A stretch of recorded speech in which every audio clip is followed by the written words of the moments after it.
duodu šviežio pieno, sūrio, dėtinės, o tu arkly tik mėgė ir žolę ėdi. Be manęs ūkininkas irgi pražūtų, nei duotų, nei neišgyventų.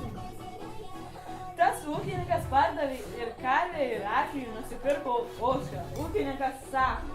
Turėsite jau žiūrėklų ir dar pieno. Bet kartą jis susapnavo, kad jo ir ožką, ir jauklus papjovė vėl. Kaip žinai, ir pamatė, kad taip ir įvyko. Tada jisai atsipirko ir karvę, ir arklį. Kartą gyveno mergaitė, Zozė.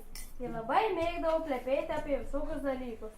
Jos plepalai visiems įkrėdavo, ji neturėjo draugų. Tris kartus į savaitę Jokūbas išėjęs iš sandėliuko stengėsi pasitaisyti.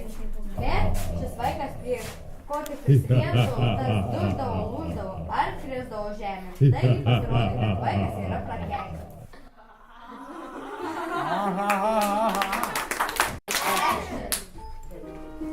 Gražus pasaulis. Pilyje gyveno princesė, gyveno sau laiminga. Jai niekas nerūpėjo, tik jos grožis. Turėjo mergaitė piktą pamotę, kuri linkėjo mergaitė tik blogą.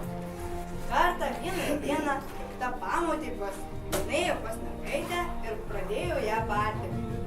Mergaitė apsiverkė ir nors labai mylėjo pamotę. Galiausiai pamotė pasakė: eik lauk, kvaile. Mergaitė atsakė: ir einu, karve.